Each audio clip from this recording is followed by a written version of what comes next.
আমি আমি সেই অভিমান, রুদ্র মোহাম্মদ শহীদুল্লাহ।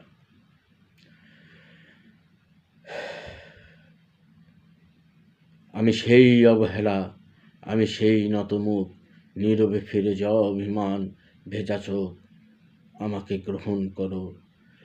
উৎসব থেকে ফিরে যাওয়া, আমি সেই প্রত্যাখ্যান, আমি সেই অনিচ্ছা নির্বাসন, বুকে নেয়া ঘোলাটে চাঁদ, আমাকে আর কি বেদনা দেখাবে।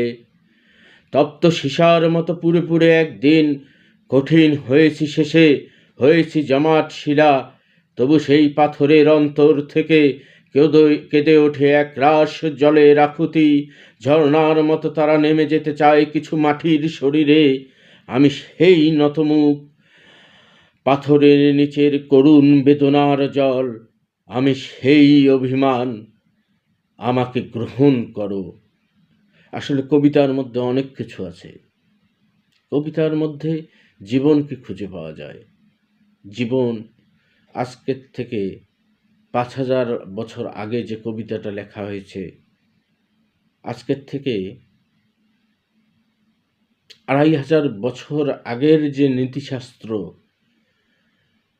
যেই কৌশল, সেই কৌশল এখনো বিদ্যমান, সেই রেফারেন্স এখনো চলে। জলের মতো নীরবে নিভৃতে, ঢেউয়ের মতো, স্রোতের মতো গর্জনে। আসলে মানুষ যা লেখে তা যে কতটা জীবন্ত হয়ে ওঠে, তা বারবার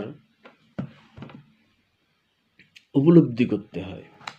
আমি এখানে কি বলে যে 1967 সালে মহাত্মা ছাপার একটা কি বলে যে এই ভবিষ্যতের ভাবনা নামের একটা প্রবন্ধ আছে। সেই প্রবন্ধ থেকে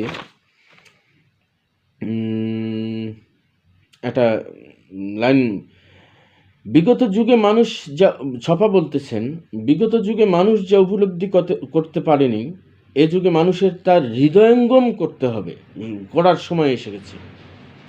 কেননা মানুষের সৃষ্টিশীলতা এবং পাশবিক প্রবৃত্তি এখন পরস্পরের মুখোমুখি প্রতিদ্বন্দ্বীর বেশ সে দণ্ডায়মান। আবার বলি, বিগত যুগে মানুষ যা উপলব্ধি করতে পারেনি, এ যুগে মানুষের তা হৃদয়ঙ্গম করার সময় এসে গেছে। কেননা মানুষের সৃষ্টিশীলতা এবং পাশবিক প্রবৃত্তি এখন পরস্পরের মুখোমুখি প্রতিদ্বন্দ্বীর বেশে দণ্ডায়মান। মানুষকেই পছন্দ করতে হবে দুটির একটিকে।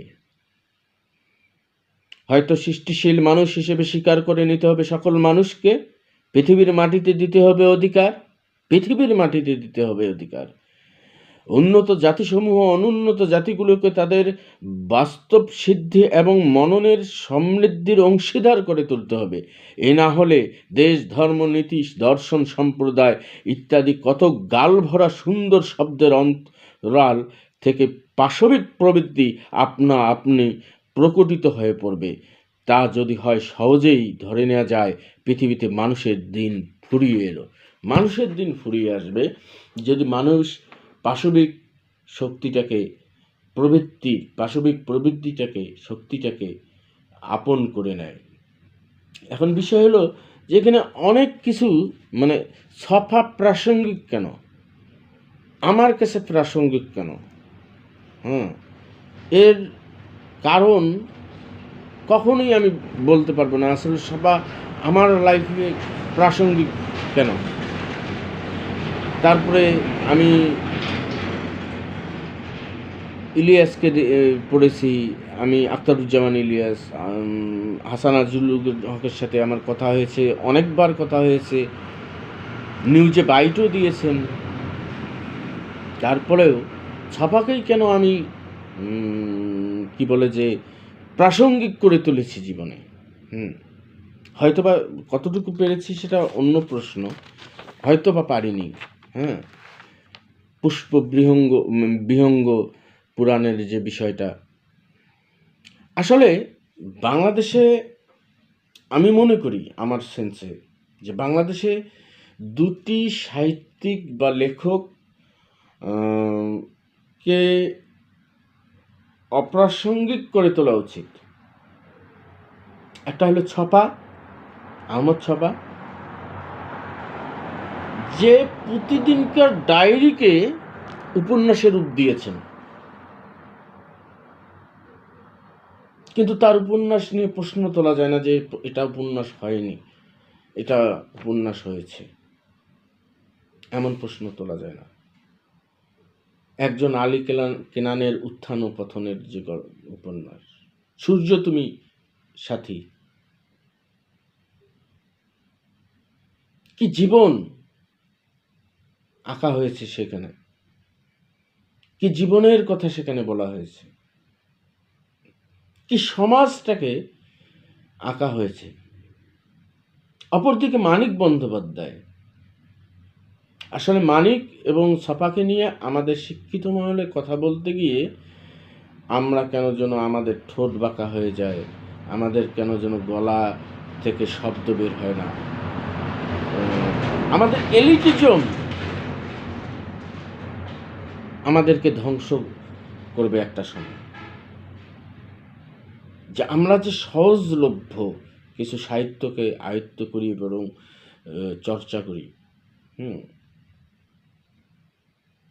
খুব কঠিন না মানিকের সাহিত্য, কিন্তু মানিকের সাহিত্যে যদি আমি ঢুকি, এত কম সময়ে আসলে বলাটা ঠিক না, তারপরেও যদি বলার চেষ্টা করি যে মানিক একমাত্র ঔপন্যাসিক যে তার উপন্যাসে প্রবন্ধের মতো করে তার মতামতকে প্রবেশ করাইছে। আমি একটা লাইনের কথা যদি বলি যে সুখ কি, সুখ হলো, তার উপন্যাসে লিখতেছে সুখ কি, সুখ হলো শুটকি মাছ, জীবকে ছোট লোক না করলে তার স্বাদ পাওয়া যায় না। এরকম অসংখ্য লাইনের জনক মানিক বন্দ্যোপাধ্যায়। কিন্তু মানিক বন্দ্যোপাধ্যায়ের আজকের ঠিকানাটা কোথায়? মানিক বন্দ্যোপাধ্যায়ের তখনকার ঠিকানাটা কোথায় ছিল? ছপার আজকের ঠিকানাটা কোথায়? ছপার সেদিনকার ঠিকানাটা কোথায় ছিল? ছপা যা বলেছে 67 সালে, আজকে কি সেটা প্রাসঙ্গিক নয়? এখানে ভবিষ্যতের ভাবনায় বলতেছেন ছপা, বস্তুর সঙ্গে পরিচয়, বস্তুর শক্তিকে আয়ত্ত করার ইতিহাসই সভ্যতার ইতিহাস। আবার বলতেছেন একটা জায়গায়, ইতিহাসের প্রত্যেক উত্তরণকালে অসহায়তায় জুগিয়েছে সাহস, প্রেরণা দিয়েছে বাস্তবের মুখোমুখি কঠিন হয়ে দাঁড়াতে এবং মৈত্রী ভাবনায় উর্বরা করেছে মন। আজকে আমাকে ঠেক দিতেছেন, আজকে কাল অমুককে ঠেক দিতেছেন, পরশু তমুককে, তারপরে আরেকজনকে, তারপরে আরেকজনকে, তারপরে কি হবে? তারপরে এগুলোই শক্তি যোগাবে। যাই হোক, কবিতা দীর্ঘজীবী হোক, সাহিত্য দীর্ঘজীবী হোক, ছপা দীর্ঘজীবী হোক, আমাদের সমাজটা দীর্ঘজীবী হোক। আমরা না হলে ঝরে পড়ব, আমরা না হলে বিচ্ছিন্ন হব একটা বড় জনগোষ্ঠীর কাছ থেকে। তবুও সমাজ ভালো থাকুক, ভালো থাকুক সেই সব পাগলরা যারা ইউনোর বাড়িতে দুধ দিয়েছিল, ক্ষেতের মূলা দিয়েছিল, ক্ষেতের গাজরটা দিয়েছিল, শুটকির ভর্তা দিয়েছিল, চ্যাপা শুটকির দম দিয়েছিল, লাউয়ের ডগা দিয়েছিল, প্রজেক্ট হাতিয়ে নিয়েছিল। তারা আজকে বড় কথা বলুক, সুখে থাকুক, সামনাসামনি বলতে না পারলেও আড়ালে আবডালে মানুষকে বিভ্রান্ত করুক, তারপরেও সমাজটা টিকে থাকুক।